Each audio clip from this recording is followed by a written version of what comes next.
अस्सलाम वालेकुम। ये वीडियो स्पेसिफिकली मेरे 11C के बच्चों के लिए है, जिनको सब्सिडी और इनडायरेक्ट टैक्स की इम्पोजिशन के ऊपर थोड़ा सा प्रॉब्लम हो रहा है। तो मैं ये वीडियो दोबारा बना रहा हूँ ताकि एक दफ़ा आपका रेफरेंस क्लियर हो जाए। आपको सामने दो चीज़ें नज़र आ रही होंगी आपकी स्क्रीन पे। एक, लेफ्ट हैंड साइड के ऊपर आपको एक दो एक्सेस नज़र आ रहे हैं प्राइस और क्वांटिटी के, जिसपे नंबर्स हैं। राइट हैंड साइड के ऊपर आपको एक वेरिएबल्स का टेबल है, जिसके ऊपर हम बिफोर टैक्स और आफ्टर टैक्स की इम्पोजिशन, जब हम इम्पोज कर देते हैं तो उसकी इंसिडेंस और दूसरी चीज़ों के बारे में हम एक्सप्लेन करेंगे। मैंने एक चीज़ डिफरेंट जो की है वो ये की है कि instead of using arbitrary numbers like P0 और P1, I use numbers so that it becomes easier for you to understand कि यार इफेक्ट क्या हो रहा है। बिस्मिल्लाहिर्रहमानिर्रहीम। Let us give an example and let us set the story for today's video. Let's say the government wants to impose a tax on tobacco, or on, this is the tobacco market or the cigarette market. I'm sorry about the spelling, but this is a tobacco market, and we are going to study the effect of a tax, right? An indirect tax.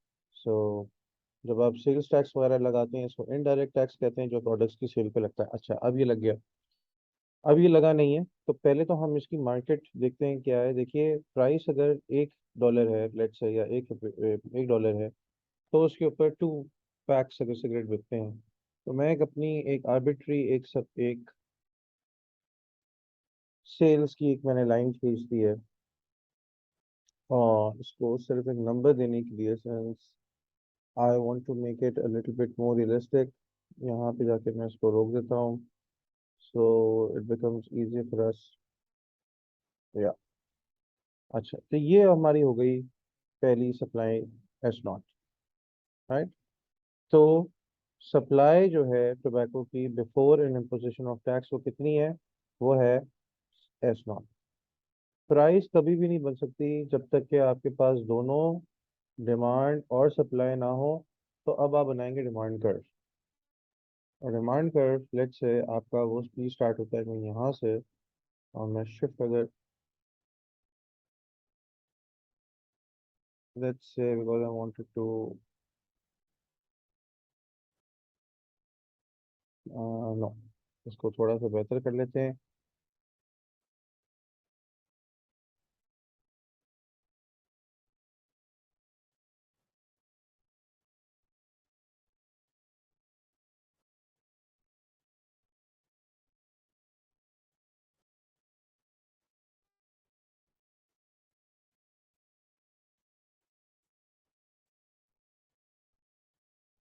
या तो ये अगर मेरी demand curve बन गई है, मैं इसको सही कर लेता हूँ। और ये मेरी डिमांड कर्व आर्बिट्री, मैंने एक डिमांड कर्व रैंडमली बना ली है, and I think we are good to go. So this is the demand curve in the market, और मैं इसलिए लाया हूँ ताकि एक पर्टिकुलर हमारे पास इक्विलिब्रियम आ जाए। सो ये D0 है, तो इस वक्त डिमांड कितनी है? डिमांड जो है वो D0 है, सप्लाई जो है वो S0 है। आइए, अब ये दोनों इंटरसेक्ट कहाँ हो रही है? ये इंटरसेक्ट हो रही है इस पॉइंट पे। इसको हम कह देते हैं E0, ये हमारा इक्विलिब्रियम है, ठीक है। अच्छा, इस पे हमारी प्राइस कितनी है? तो हम डॉटेड लाइन का हेल्प लेंगे,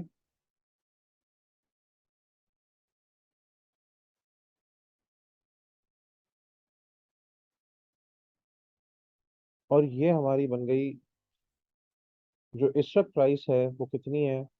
we can see that if I, और हमारी क्वांटिटी कितनी है, सॉरी, उसी से हम नीचे की तरफ ड्रॉ करेंगे इक्विलिब्रियम से। हम जो है वो एक वर्टिकल लाइन डाउन खींचेंगे, जिससे हमें पता लगेगा कि हमारी क्वांटिटी कितनी है, और हम वो बना रहे हैं। ये इक्विलिब्रियम से हम चले और नीचे हमने इसको स्ट्रेच किया हमारी क्वांटिटी पे, तो मालूम चला कि ये 10 पैक्स या 10, जो भी आप इसको यूनिट्स करना चाहें, लेट्स से कि ये पैक्स हैं, the quantity is being measured in packs, right. So आपके पास इस वक्त ये प्राइस नॉट आ गई, ओरिजिनल प्राइस है आपकी विच इज 6। आपकी original quantity traded in the market आ गई विच इज क्यू नॉट, और ये क्यू मैंने यहाँ पे लिख देता हूँ is in PACS, and let's say price is in dollars, so that becomes easier for you to understand and make reference to. Now, what is the price which the consumer is paying? तो इस वक्त tax लगने से पहले बेटा वो 6 दे रहा है, यानी कि $6 दे रहा है। अच्छा, 6 इक्विलिब्रियम है, तो उसको अगर 10 यूनिट चाहिए मार्केट में तो उसको कितने पैसे देने पड़ेंगे? $6। तो $6 प्राइस वो दे रहा है, और ये पी नॉट मैं इसको यहाँ पे लिख देता हूँ। रिटेलर को कितना मिल रहा है? रिटेलर को भी $6 मिल रहे हैं। तो price to pay received by the producer is also $6। तो ये भी क्वांटिटी ट्रेडेड, कितनी क्वांटिटी ट्रेडेड है? 10 पैक्स। ये हमारी क्यों गई? Q naught. अच्छा, tax per unit, since there is no tax applied, there is no tax per unit, so there is no tax revenue. Now let's say the government applies a tax of let's say $2, राइट? और tax कितना apply हुआ है? Tax apply हुआ है $2। इसका क्या मतलब है? मुझे लग रहा था कि ये चीज मैं क्लास में इफेक्टिवली नहीं समझा पाया। देखिए, अगर मैं ये किसी बंदे को 2 पैक्स चाहिए, तो वो कितने देगा पैसे? $1। टैक्स लगने से पहले, टैक्स लगने के बाद वही चीज अब कितने की हो जाएगी? जब इस पर टैक्स लगेगा तो वो कितने की हो जाएगी? $2 खींच दीजिए ऊपर। सो 1 + 2 = 3, सो यानी कि अब वो हो जाएगी 3 की। यस। जो 4 की अब उसको पड़ रही है, लेट्स से 2 की, अब उसको कितने की पड़ेगी? उसके अंदर आप 2 और कर दीजिए, तो अब वही चीज जो कि 4 पैक्स उसको पहले 2 के पड़ रहे थे, राइट, या थोड़े से ज्यादा के पड़ रहे थे, वो स्लाइटली अब उसको उसमें $2 मजीद आप इजाफा कर लीजिए। So if this was higher then let's say 2.1 और something, so this is going to be like 4.1, right, somewhere around here. And similarly अगर मैं ये आखिरी देखूं कि कितने का 20 पैक्स कितने के आ रहे थे? 12 के। अब वही टैक्स लगने के बाद 20 पैक्स कितने के आएंगे? 12 + 2। ठीक है, क्योंकि हमें हर प्रोडक्ट, हर यूनिट के ऊपर कितना टैक्स देना पड़ रहा है? $2। तो अब 20 जो पैक्स हैं वो हमें कितने के पड़ेंगे? वो पड़ेंगे 14 के, राइट? दैट इज वाई बेटा the supply curve is going to shift upwards. The supply curve is not going to shift sideways, the supply curve is going to shift upwards. क्योंकि हर चीज अब महंगी हो गई है, वही यूनिट जो हम पहले खरीद रहे थे वो हमें महंगा पड़ रहा है। और ये मेरी हो गई है, एक सेकंड, बल्कि I will use a different colour for this, so apologies, but I want it to be a sparkling different color so that it becomes easier for us to make sense of. Yeah. So now you see that this is your new supply curve. Let's call it ST, sales after tax. So now the supply curve is ST, which is your sales after tax.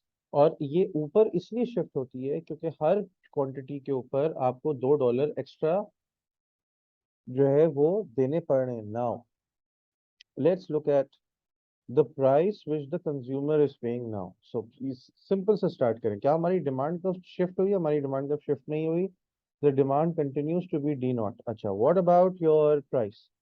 So the price paid to the consumer will change। और हम इसको अगर हम black से लेते हैं और हम स्टार्ट करते हैं, फिर वही जो हम,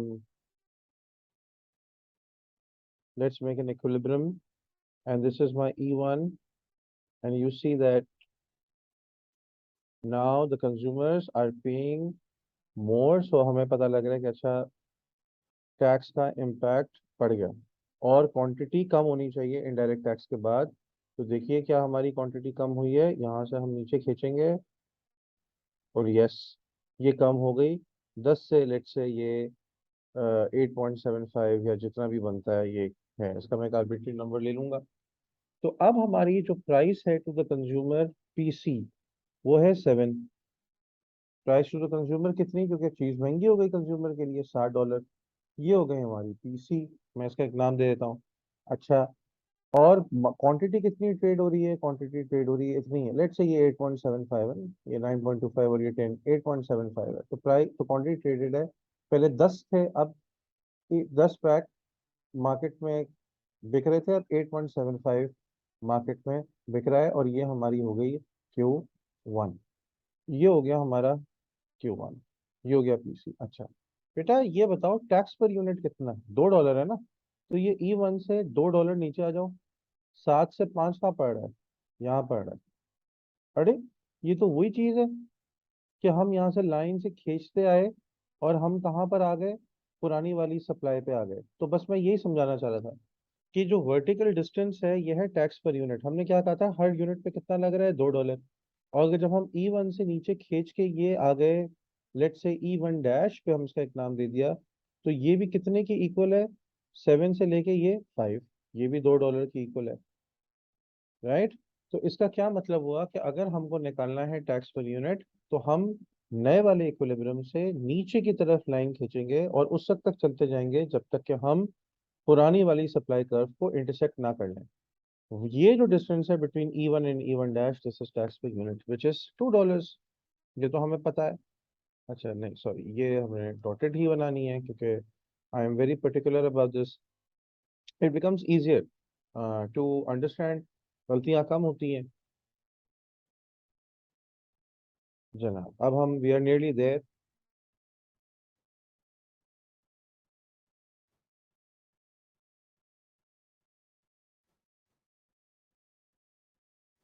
जज्बाती हो गया था ये। अच्छा ओके। सो अब ये आपका tax per unit is E1 dash, और ये कितना है? ये $2 है। चलो ये क्लियर हो गया। ठीक है, ये आपका $2 है। अच्छा अब बेटा टैक्स रेवेन्यू का मतलब है कि मार्केट टैक्स रेवेन्यू, रेवेन्यू का मतलब होता है कि हुकूमत को टैक्स का से कितना मिल रहा है। रेवेन्यू का फॉर्मूला होता है price per unit into number of unit. तो प्राइस पर यूनिट यानी कि हर यूनिट पे कितना हुकूमत को मिल रहा है? 2। मार्केट में कितना ट्रेड हो रहा है? 8.75। सो 8.75 मल्टीप्लाइड बाई 2, ये हो गया 2 मल्टीप्लाइड बाई 8.75। ये पूरा जो डिस्टेंस है, ये 0 से लेके 8.75, ये जो है आपका, मैं इसको शेड कर देता हूँ एंड आई विल, ये है वो पूरा रेवेन्यू जो हुकूमत को टैक्स की फॉर्म में मिल रहा है। This is the entire revenue which the government is getting in the form of taxation. The entire thing, right? This entire thing is what the government is getting. Now, let's say what is the producer which is getting? Producer को मिल रहा है ये, यानी कि producer को 5 मिल रहा है। पहले प्रोड्यूसर को कितना मिल रहा था? प्रोड्यूसर को मिल रहा था 6। अब प्रोड्यूसर को कितना मिल रहा है? 5 मिल रहा है। और मैं इसका PS कर देता हूँ। इसका मतलब है बेटा कंज्यूमर को से एक हुकूमत ने ले लिया $1, और यहाँ पे प्रोड्यूसर से ले लिया $1, तो टोटल हुकूमत को वही देखो $2। और यहाँ पे वी कैन सी दैट मैंने डायग्राम ऐसे बनाया है कि इक्वली बर्डन जो है वो टैक्स का दोनों पे इक्वल डिस्ट्रीब्यूट हो रहा है। ऐसा होता नहीं है। ये जो है, क्योंकि पहले प्रोड्यूसर कितना, पहले कंज्यूमर कितना दे रहा था? 6। अब वो कितना दे रहा है? 7। तो उस पर बर्डन कितना आया? उस पर बर्डन ये आया। तो ये है कंज्यूमर का बर्डन। टैक्स का कितना हिस्सा कंज्यूमर दे रहा है? $1 दे रहा है ये, पर यूनिट। वो 1 मल्टीप्लाइड बाई 8.75 इज 8.75, 8.75। और प्रोड्यूसर कितना दे रहा है? प्रोड्यूसर के लिए हम एक और कलर ले लेते हैं प्यारा सा, ये। प्रोड्यूसर पे इतना पड़ रहा है, उस पर भी $1 पड़ रहा है हमारी एग्जाम्पल के हिसाब से। ठीक है। तो ये बेटा तरीका है जिससे हमें पता लगता है कि हमारा टैक्स रेवेन्यू कितना है। तो हमारा टैक्स रेवेन्यू है PCPS इंटू E1 डैश। और इसका जो मैथमेटिकली हमने कैलकुलेट किया है वो किया हुआ है 8.75 मल्टीप्लाइड बाई 2। तो आप 2 मल्टीप्लाइड बाई 8.75 कर लें, should be around 17.5 I think. या सो $17.5 is the total revenue of the government. ठीक है, ये कैलकुलेशन है। आई होप आपको समझ में आई हो और इससे आपका मसला हल हुआ हो। Thank you.